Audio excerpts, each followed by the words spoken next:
If you're just working your W-2 or whatever and just getting taxed on what you earn, then you're missing out on some of the great benefits that passive investing can have, which is tax benefits. So is that something you're looking to do as well? Once you get clear on what your investing goals are, cash flow, tax appreciation, any of the other wealth building factors that come into it, then you can start to gravitate towards asset classes. Hello, left fielders. Welcome to the Passive Investing from Left Field podcast. Our community is focused on networking and education to help people invest passively and think differently. Let's go.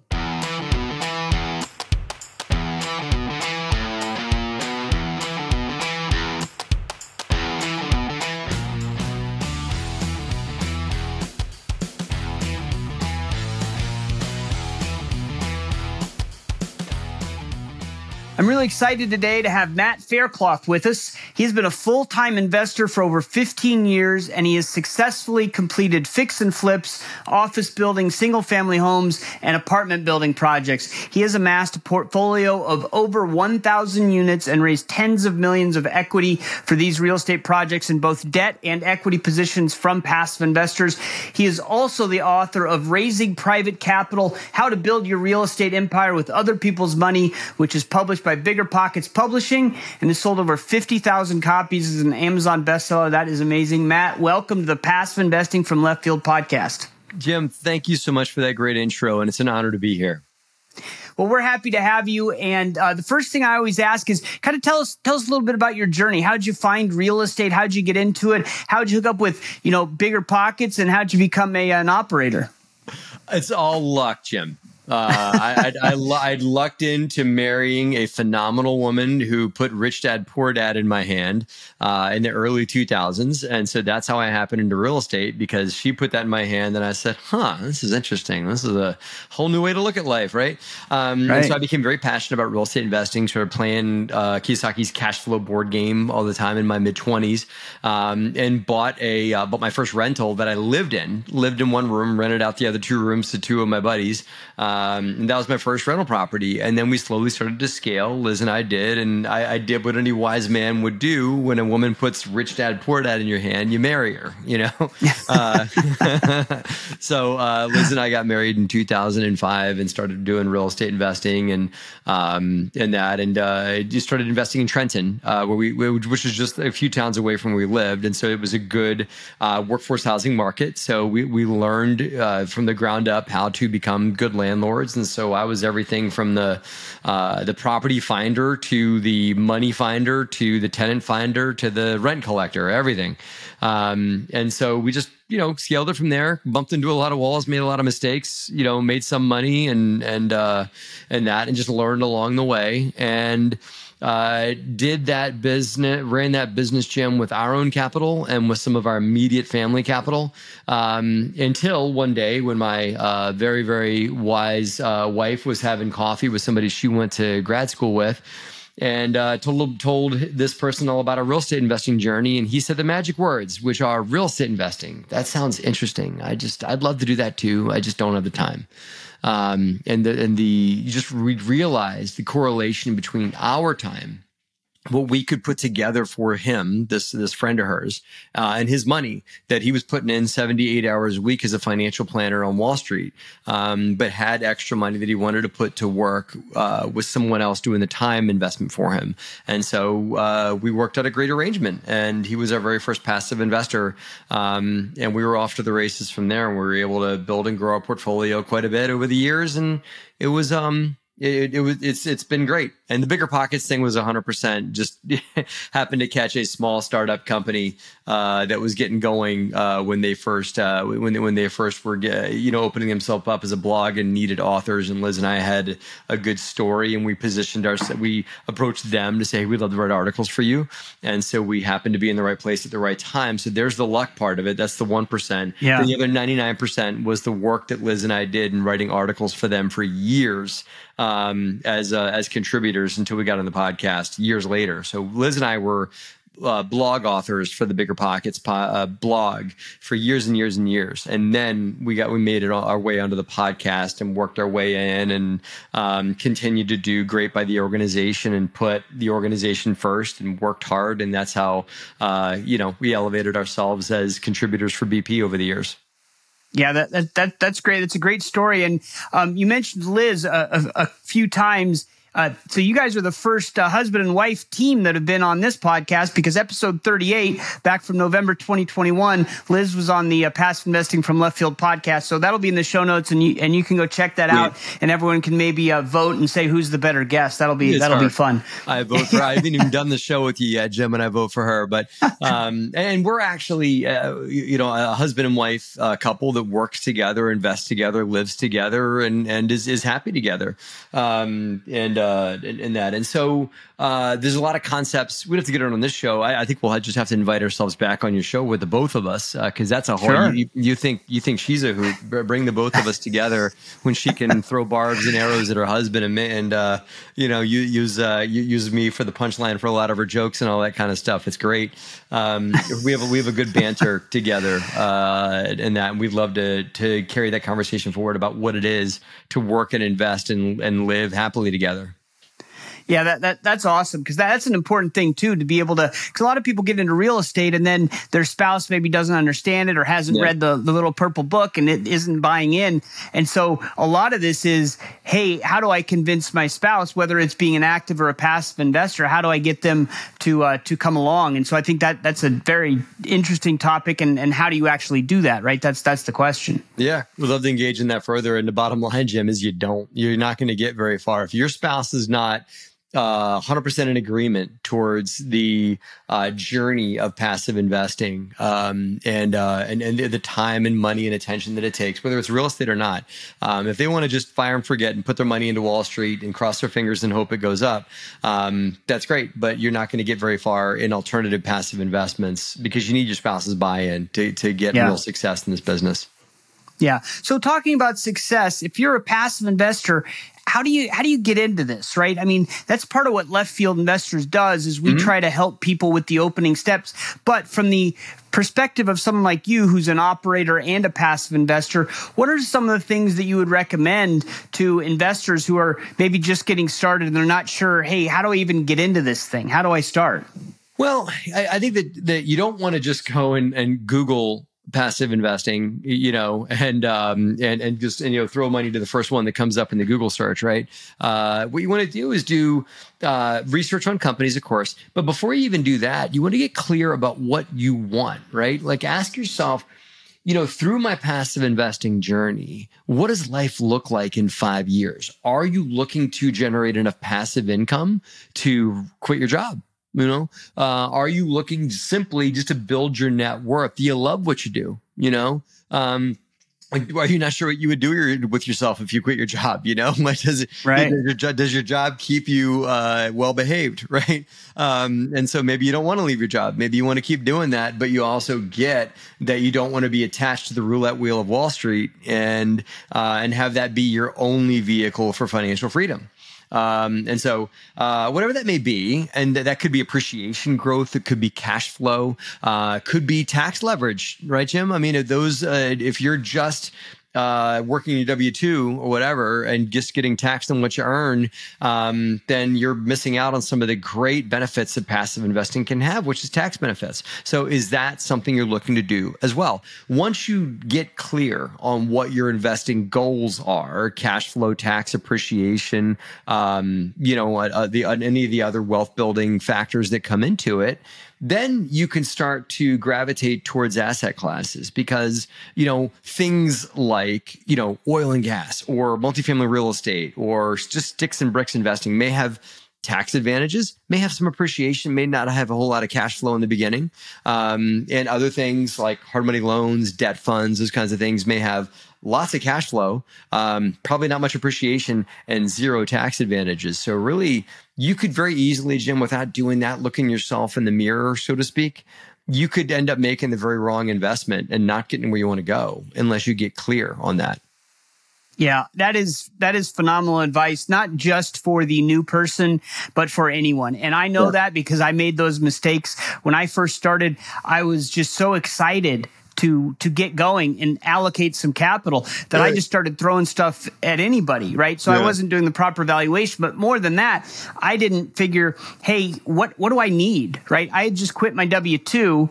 What I needed was cash flow, and I'd sold a bunch of assets, so I needed tax. I needed both of those. And what did I do? I think I jumped into a development deal, right, has no cash flow and not a whole lot of tax benefits for me at the hold your breath, cross your fingers, right? Yeah. Right. So I wasn't aligned. And so I think that's just so important. That's a great point you bring up.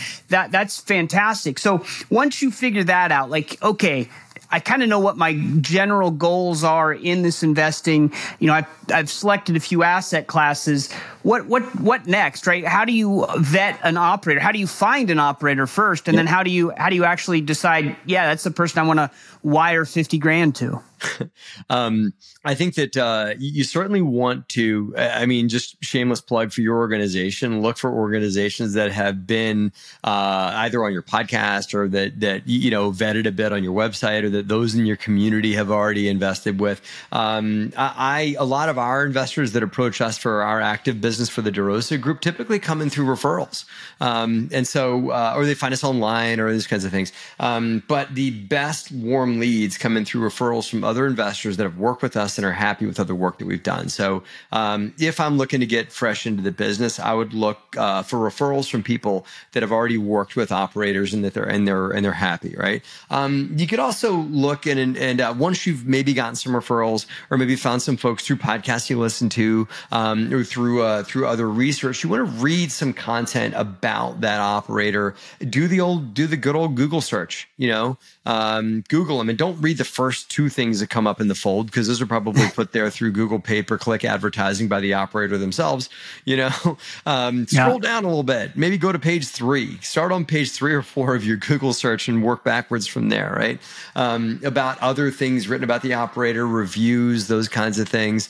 Read articles that they wrote, because you'll get into a bit of their mindset, a bit of their thesis, like for an example, if you did that on DeRosa Group, my company, you would discover that one thing we stand for is transforming lives through real estate. And so you may or may not like this, but at DeRosa, we will not do an investment, Jim, if it doesn't have a human impact factor. We won't do it, right? Because we believe you can make money while you make a difference, but that may not speak to some investors that don't want that as a parameter. You might want to just investor like an operator that's really there to just drive yield and get you the absolute best return on your investment they can.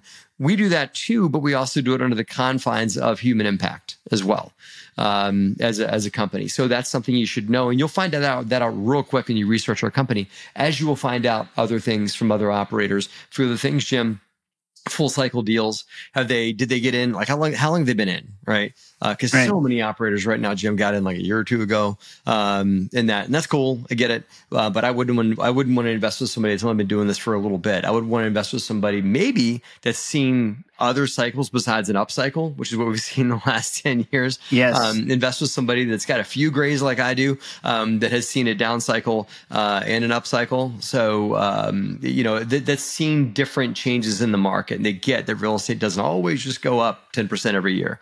So those are a few tips. I hope those help.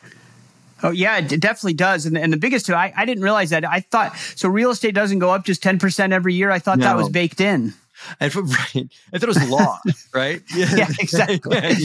No, it has been, but as you know, past performance is not indicative of future results, right? Right. Any good financial planner will tell you that. Yeah, no, of course it doesn't always go up, but I think it's a great point, because it has done that for so long that everyone's gotten used to it. And now people are saying, oh my gosh, things might not go up forever, or they missed a distribution here or there. And it's, like the sky is falling, and it's a market that goes up and down. So, now we're kind of into it, right? The uncertainties in the market now, things aren't going straight up. So now, how should LPs be navigating this change in the market? The interest rates, insurance costs are going up. I expect that instead of, a deal you having my capital for 3 years, you might have it for 5 or 7 because you can't get the business plan done in 2 or 3 years anymore. How are LPs, how should we be looking at this? How do we navigate through all this? So folks have invested up until now, Jim, on IRR. Which is primarily, if you look at the way IRR breaks down on multifamily deals anyway, and the same applies to self-storage, those kinds of things. Like the components of IRR are all things: appreciation, cash flow, return of capital during the life cycle of the deal through refinances, that kind of thing, right? And a major component of that up till now has been a property appreciation, right? And so if you're looking at a deal, look to see what component of the profit that the operator is telling you they're going to give you is based on appreciation, and what percentage of it's based on cash flow or based on things they can't control, right? What they can control is operational thesis, business plan, those kinds of things. That's going to govern cash flow, right? But what the property sells for 5 years from now, the operator has some control over pushing NOI or pushing property value to the point where it'll be worth more, right? But I'll tell you what, as hard as they can, an operator cannot control the cap rate, and cannot control what the market's going to want to buy that property from them in the future. And I get that at some point you got to sell, and at some point that's where some profit should come from. But as a LP, I would be very scrutinous of deals where the majority of the profit is based on upside and very little of it is based on what you make during the hold cycle. If it's like, hey guys, we're going to get in, we're all going to hold our breath for a really long time, and then we're going to sell the property for double what we paid for it 5 years from now. Let's all get a that would be, and that deal has been pitched and then fully funded a couple of years ago, and it probably did well. But that same deal probably should get a lot more scrutiny today, because I don't think we may, Jim, end up in a stagnant real estate environment, maybe a slightly declining in property value. Now, I'm not a crash doomsday predictor guy. I think that the economy is going to work its way out on this thing, but I do think the real estate is certainly not going to go up. May not go up 10% a year like it has been, and maybe will stay the same or drop a little bit. And if that happens, then your returns are going to be clipped if you're looking for appreciation based IRR. Yeah, that's fantastic advice. So when you're talking about looking at the IRR and trying to figure out if it's, the current, the kind of the operations or the appreciation part of it, is that what we call IRR partitioning? And how do you do that calculation? I don't want to get in the weeds, because one of our founders, Steve Sue, his favorite thing is IRR partitioning. So I'm even afraid to say the word without him here. But is that, because we do and we have a deal analyzer, and it helps you calculate that and look at that. But Steve's the only one that knows how it works, I think. So is that kind of what you're looking at? You want to make sure that, there's a lot coming from operations, and that's your focus, not the upside appreciation. It was great hanging out with you and Steve at the Best Ever conference, by the way, out there in Salt Lake City. And I would defer the actual nuts and bolts of the calculations to him. But yes, IRR is a component-based calculation. It is compartmentalized. There are things that contribute to it, such as the cash on cash during the life cycle of the deal, such as how much money I'm giving you back through return of capital, refinances, and that kind of stuff. And obviously, when the property sells, through me giving you a potential, like a profit return. And the one thing I forgot to mention as well is this wacky thing called amortization. And you haven't seen this in multifamily for a long time, because everybody just seems to be doing these deals where the only way the deal works is if you borrow the money interest only, if you don't actually pay the debt down during the time that you own it. And so that debt pay down can become a big profit bump to investors over time through amortization. You're just paying the debt off. And that's a factor in IRR as well. And that gets me really excited if I see a investment out there that has an amortization factor and still cash flows as well. Now I'm really excited, because that's something we haven't seen in a while. So we haven't seen it. So explain that a little bit more. That's fascinating. So you're saying, most of these deals you see, and the operator, at least in the before times, I guess, they're bragging about, hey, we got 36 months interest, interest only. And what that does is that makes the deal pencil better, right? Because your outlay of cash is less on a monthly basis because you're not paying for the principal. But then what happens when you're on a floating rate and interest rates go up? Now all of a sudden you can't refi, right? Because you haven't paid any principal down. So you're saying now look for deals that have that principal pay down as part of it instead of the interest only loans, which we were excited about 3 years ago. We're not excited about those anymore. They're hard to find. I mean, and I'm not saying every operator is putting them out there. And I mean, we're no different in that we might do a fixed rate deal that's interest only for a year or two and then goes to amortization. And during that period of the first couple of years is where you got to up cash flow, up rents to the point where the deal can overcome that principal payment that you're going to be subject to a couple of years from now. And that's a factor as well. But you really want to just look for deals where there is that. If you can find that debt pay down as well, like on top of it, it's just understand as an investor, that's really almost like a savings account. That's like a piggy bank that you're getting, that money just gets tucked away and you're going to get it back when the property refinances or when it sells. It's a concept we've gotten away from a bit in the multifamily world, but I think it's going to come back into fashion as people start buying a little more conservatively.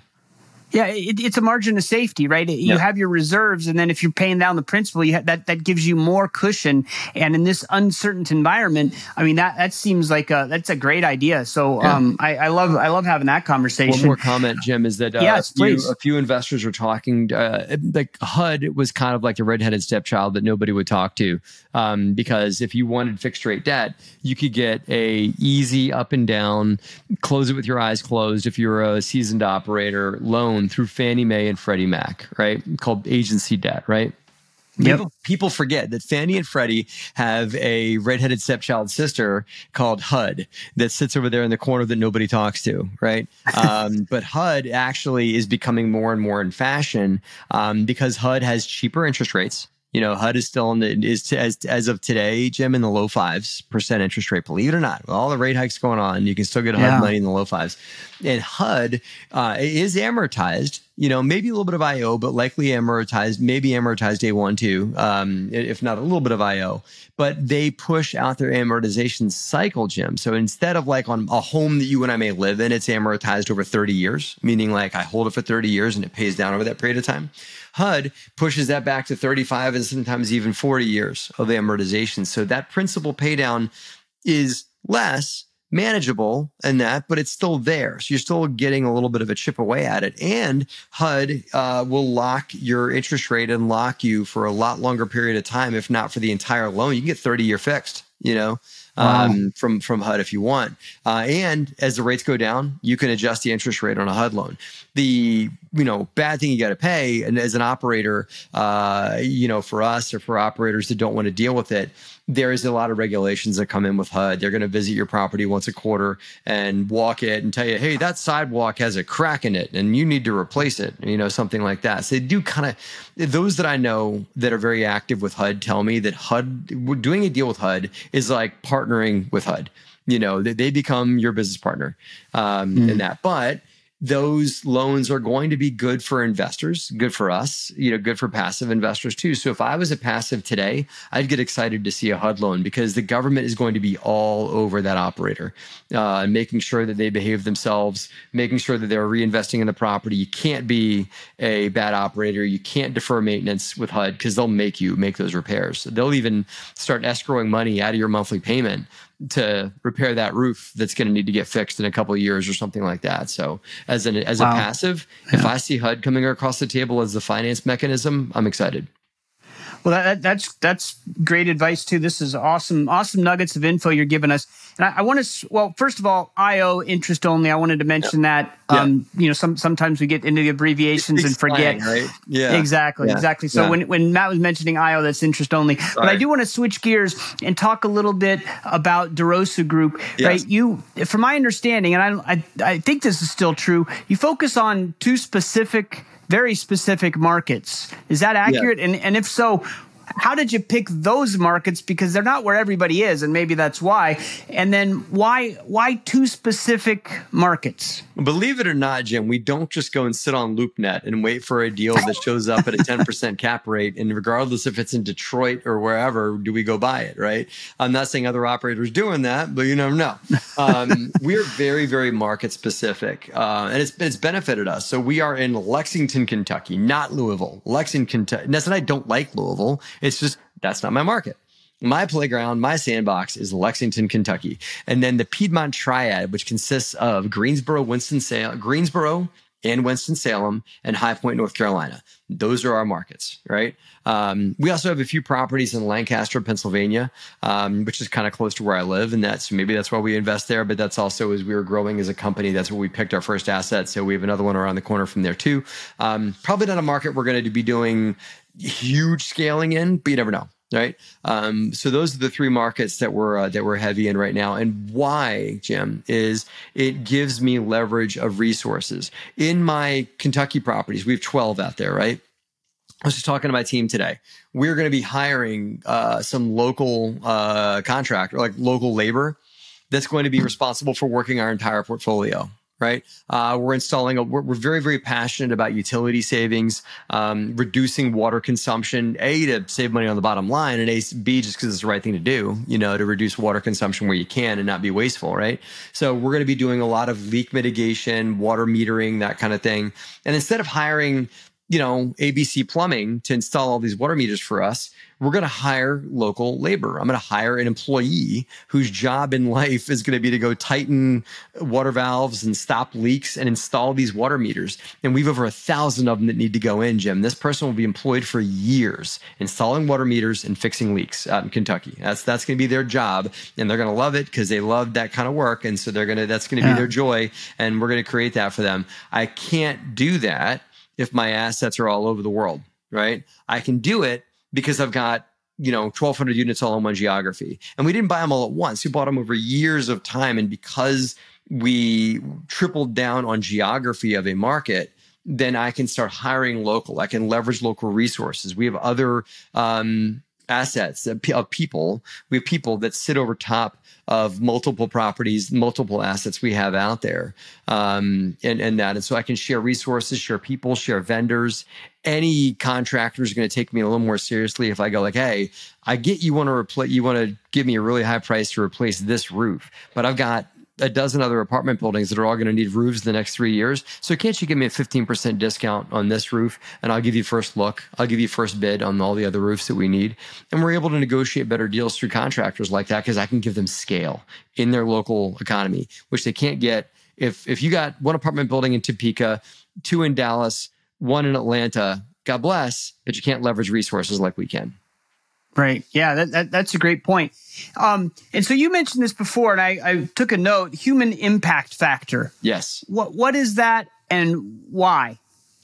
Well, why is a deeper question, but we, the what is, and I'll go there too, but why, or what is it, is we look at what we do, investments that we make. And DeRosa, I didn't get a chance to mention this yet, but DeRosa is involved in two things, apartment buildings and hard money loans. We do debt because I love cash flow for me personally. I love cash flow for our investors, and debt is a great way to generate cash flow day one.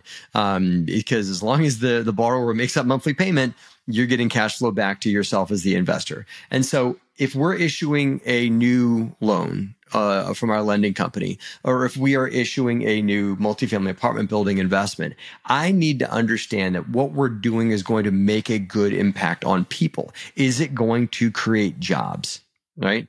Is it going to increase the standard of living for real humans that are living right now somewhere? Right? I like factors, like, when we have, factors on this, Jim, but like, am I going to build a playground? Okay, because that's a human impact factor. Am I going to improve kitchens and interior renos and that kind of thing without exceeding market rents? So can people get a better quality of living with a nicer kitchen, nicer stove, whatever, and still pay what their neighbor pays down the street in rent? Right? That's a human impact factor. I can give people a better quality of life for the same price that you would pay somewhere else. Can I do that? Okay. Can I, let's see, I'm trying to think of another example. Of course, for investors, as you know, can I generate passive income, net worth benefits, all the benefits that investors want. That's a human impact factor too, because investors are people too. They need human impact as well. So our investors are part of the humans that we're impacting. But we also don't forget, and I had too many people, Jim, walk around pounding their chest talking about how many doors they got. We at DeRosa Group never forget how many people are behind those doors. And so I try not to talk doors too many often. You might hear me say units, but I rarely say doors because it's somewhat, it dehumanizes the conversation more than I think it should. Now, why? Because I feel like making money is good. It's great. Making money is fantastic, but I also want to make a difference. And I just feel like it's part of what I'm here to do because I want to leave a good impact on the world when it's all said and done. I'm a recovering engineer and by profession. And so I have this concept called entropy. And entropy is it's the propensity of the world and of molecules and whatnot to fall into further and further disorder, The entropy means there's things just gravitate towards disorder if you let them do it. And so I think it's our role as humans to put energy towards fighting back entropy, and creating order back and putting things back a little bit better than the way they were when we found them, because they're not going to automatically go to a better way without my influence, without me helping getting them to a better place. So that's why. That's great. I love that. Then talk about, so I haven't really talked about this on the podcast before, so I think you're a good guy to kind of chat about the process that an operator, a GP goes through to actually purchase the property before the offering gets sent to the investors, right? What the behind the scenes, after the deal goes out to the investors, that's when we see it. But what happens before then? You've already secured the deal. You put hard money down. You're hoping that it's the right project you're going to get investors for. So you're taking a risk. Can you just talk a little bit about how you find deals and the process you go through up to the point where you say, hey, investors, here's the deal? Well, so Jim, most of us use a Ouija board. But no, I was kidding. I thought so. Yeah. Either Ouija board or roulette wheel, one of the two. It depends on what you prefer. There you go. Right? There are internal factors that go into evaluating deals, right? So for us, as I said before, we're very market centric, and so we're just not even shopping in certain places, and so there's a deep market analysis. We always and this is a benefit because we are market specific. We always put boots on the ground before we make an offer. I'm not saying I don't think everybody does that. And that you make an offer based on numbers and then I'll come in and validate that the numbers are true based on my due diligence. And I'm not going to put myself on an airplane until the deal gets serious. We typically will walk the asset. That's one of our parameters. We will talk to our management partner. We have multiple management partners in different markets that we're in. We'll likely have them walk it with us, and then we build a business plan. The business plan is, the basics, like what am I buying it for? And what am I going to borrow debt at? And then, but further, like what am I going to do with rents? What's my reno budget going to be? What's the property going to look like when I'm done? What's the cash flow going to look like? Those kinds of things. So that's the ins and outs of what it takes. And then as it starts to evolve, we have different sectors, right? There's a acquisitions sector of the company. Then there's an underwriter and an acquisitions manager and his team. So when they find a deal, they will get it to a certain level. Like they'll kind of like elevate it to point A, which is, hey, these numbers work. Everything seems to add up. We think this will cash flow. We think we can make this work. So we want to elevate it. And they elevate it to the asset management team, right? The asset management team is the one that's going to go out and walk it, bring the property manager in, those kinds of things, right? And if those two teams, you envision like, mission control launch in the space shuttle, it's like, all systems go, we're go for launch. Okay. The asset acquisition says go for launch. Then asset management says go for launch. And then they call me, the capital department, which is those that deal with the LPs. And we raise the money and everything like that. And so then I'm the last one that gets it. And I'll look at it and say, okay, what do we got? how will this benefit our investors? That's why I ask the human impact factor questions. And that's where I ask, like, okay, well, how do we want to take this to market? Are investors going to get really excited about this thing? Are investors going to absolutely hate this deal? Right. And how do I want to structure it with investors? I'll be straight. If it's a smaller deal, we believe that all people should have access to what we do. And so we don't put it out to accredited investors only. We'll put it out to those that are already in our relationships, and we'll do a 506B offering. So those that have a pre-existing relationship with DeRosa, even if they're not accredited, can get a look at the deal. So I'll make that call. Okay, this is going to go 506B. Or is this going to be a significant capital raise where I'm going to need to scream it from the mountaintop and grab lots of megaphones and shout that we have a deal? Then I have to go 506C, which is accredited only, which allows me to solicit, allows me to market the deal and everything like that. So that's kind of the final factor. And then if all those boxes check and mission control says go flight, then it goes back to the acquisitions team and they make the offer that works for us on the deal. And we're off to the races. If the deal gets accepted, we're off to the races. And that happens a lot on deals we don't get. That process I just said. So you just kind of get used to throwing all the switches and saying go. And it's almost like the seller's the last one to say go, right? Right. So if they accept our offer, then they take it and we're off to the races. So how many times are you doing this to get one deal, would you say? Jim, we've underwritten 280 deals in the last 12 months. We've made 40 offers. So I didn't even get to, it got said no, somewhere or another, there was a no in there, right? Right. For 240 of those, there was a no. But of the 40 we said yes to and made the offer. We engaged with buyers and did interviews or did a best and final round or got close on 12. And we have landed in the last 12 months, 0. Wow. And that's okay. We're okay with that.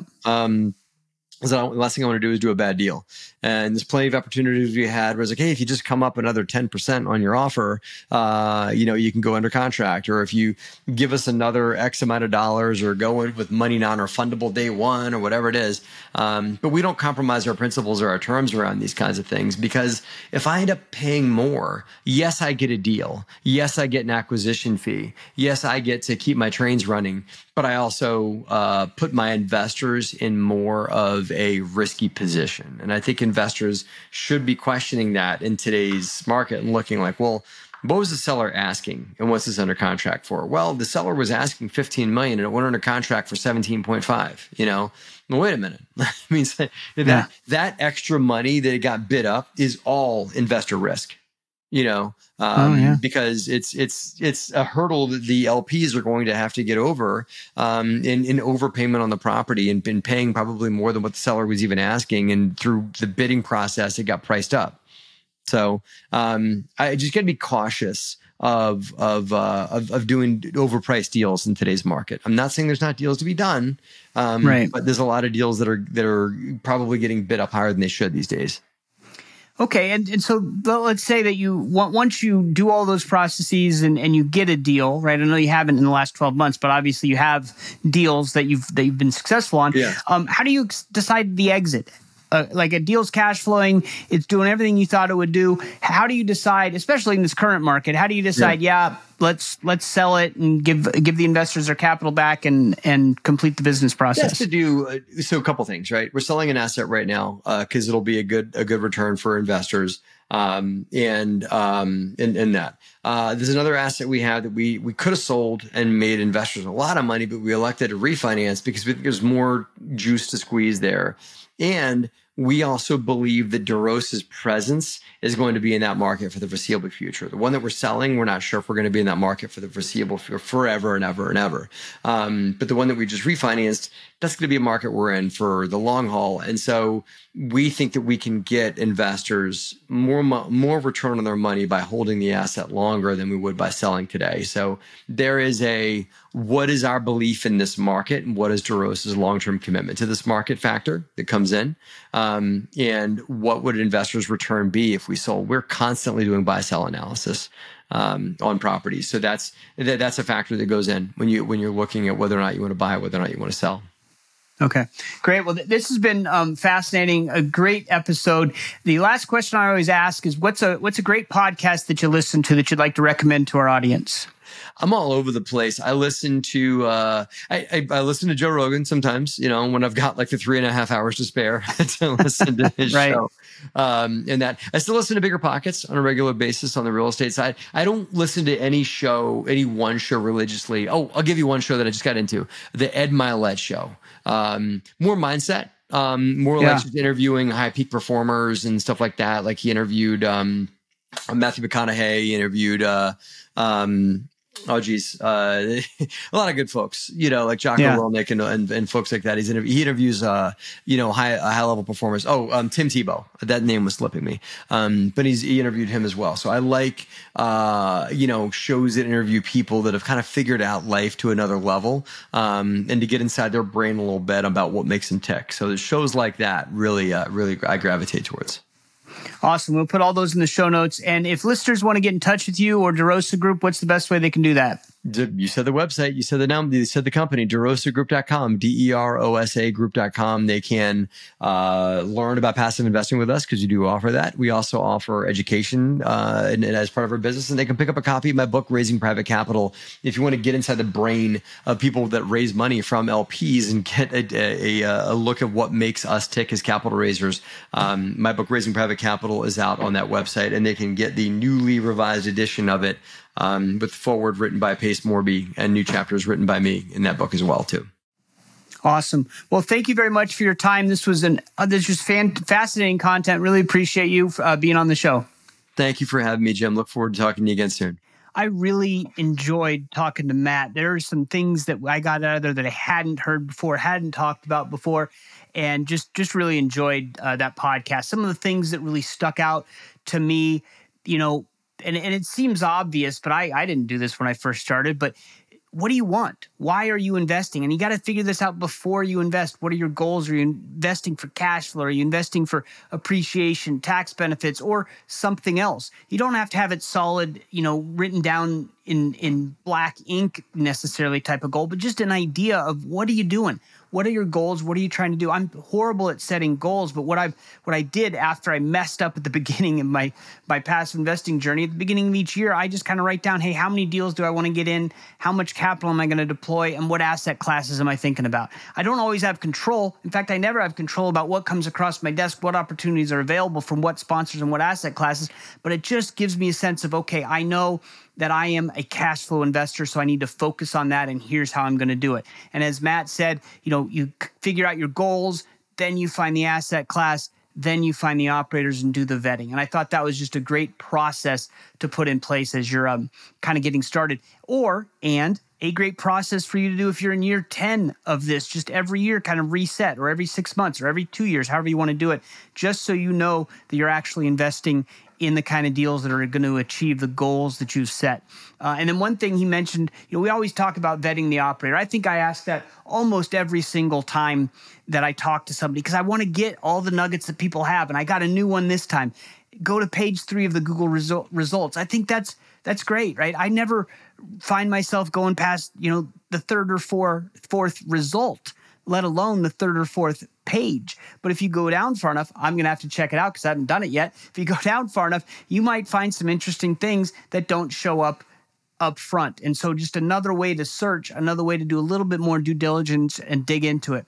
We talked about the IRR, and, I really think what Matt said makes a lot of sense is you want to now, with these uncertain times, you can't count on appreciation like you used to. So you need to look at the component of the IRR that is the cash flow component, the money from the operations that you're getting today. And we call that, that's IRR partitioning. And Matt and I were both a little bit too afraid to dive into the actual details of it. But in our deal analyzer for the infielders, we do have a component, IRR partitioning. And if you want to know anything about IRR partitioning, jump in the forum and do an @Steve Sue, and he will be able to explain all of it. And it's really an interesting way to look at a deal because it will tell you how much of this IRR is due to ongoing operations and how much is due to the assumptions of appreciation. And it probably didn't matter as much in past years, or maybe even you wanted more from appreciation because appreciation was easy to get. Now it's harder to get, so you want to make sure, I think, that a lot of your IRR is coming from operations. So I really like that. Matt also mentioned interest-only loans and was talking about, how maybe what you want is amortizing loans now instead of 36 months interest only. Maybe find a deal that has 12 months interest only, which gives the operator a little bit of time to get get some of the rehab done and some things that are really going to start the cash flow, and then know that the deal can support the amortizing loan. And then he also mentioned HUD loans, which there's all these hoops that an operator has to jump through. It's probably a pain in the butt for the operator, but for the investor, having a HUD loan is like having the government, as he said, as a business partner, and they're going to make sure that the operator's taking care of all the things that they need to. And so having a deal that comes across your desk that has a HUD loan, maybe that doesn't mean just jump on it and go invest. It just means, hey, that might be an advantage. That might be a box you want to tick on this one. And then finally, I always like it when operators are trying to do their best for the communities that their properties are in. And so the human impact factor that they look for is I think that's awesome. And not only does he want to impact the people that are renting the apartments, obviously, but he's also counts the LPs. He wants to impact them positively. So when I see an operator who's doing a good job on the actual managing the assets and everything else, and they throw in, hey, we're going to try to make the world a better place, that always resonates with me, and I always like that. I really like to make money, but I'd also like to make the world a better place while I'm doing it. If possible, have both of those things in one place. Well, you can't beat that. So had a great time with Matt. Definitely going to connect with him again. That's all we have for this time. We'll see you next time in the left field.